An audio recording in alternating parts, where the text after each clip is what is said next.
আসসালামু আলাইকুম, আমি পিয়াল এনার থেকে আজকে আপনাদের সাথে কথা বলবো গিগাবাইটের Z890 ইগল ওয়াইফাই 7 এই বোর্ডটি নিয়ে। রিসেন্টলি এই বোর্ডটি নিয়ে বাজারে অনেক হাইপ চলছে। যারা গেম খেলতে পছন্দ করেন, গেমার এবং হাই এন্ড ইউজার, তাদের জন্য এই বোর্ডটি হতে পারে একটি সুইটেবল বোর্ড। ইন্টেলের 1851 সকেটের কোর আল্ট্রা প্রসেসরের জন্য এই মাদারবোর্ডটি।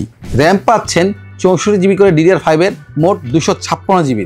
এই বোর্ডটিতে আছে ডিজিটাল টুইন VRM সিস্টেম, যার কারণে 14V কোর প্যাসেজ থাকায় এটিতে ওভারক্লকিং সময়ও পারফরমেন্স ঠিকঠাক থাকে। যদি আপনি গ্রাফিক্স কার্ড ব্যবহার নাও করেন, তবুও এই বোর্ডটি দিয়ে আপনি 4K ভিডিও 144 রিফ্রেশ রেটে কাজ করতে পারবেন। USB 4 এবং ডিসপ্লে 2.1 আউটপুট থাকার কারণে আপনার ডিসপ্লে আউটপুট হবে স্মুথ।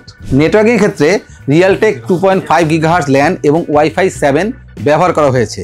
ওয়াইফাই 7 মানে হচ্ছে আপনি 2.4 GHz, 5 GHz এবং 6 GHz এই 3টি গিগাহার্জে আপনি ল্যান্ডের আউটপুট পাবেন এবং স্টেবিলিটি অনেক স্মুথ থাকবে।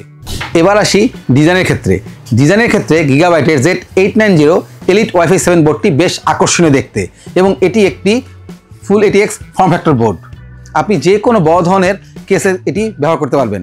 টেম্পারেচার কন্ট্রোলের জন্য এখানে 5টি ফ্যানের আছে এবং ওয়াটার কুলিং সিস্টেম সাপোর্ট আছে, যার কারণে এখানে গেমিং এবং ইন্টারনেটের ক্ষেত্রে তাপ নিয়ন্ত্রণ করতে খুব সহজ হয়। এই বোর্ডটিতে পোর্ট থাকছে USB 4, USB 3, ডিসপ্লে এবং Type-C পোর্ট। গিগাবাইটের Z890 ইগল ওয়াইফাই বোর্ডটি হাই এন্ড গেমার এবং হাই এন্ড ইউজারদের জন্য হতে পারে চমৎকার একটি প্রোডাক্ট। গিগাবাইটের Z890 ইগল ওয়াইফাই 7 বোর্ড নিতে চলে আসুন এনআর যে কোনো আউটলেটে অথবা ভিজিট করুন enna.com.bd তে।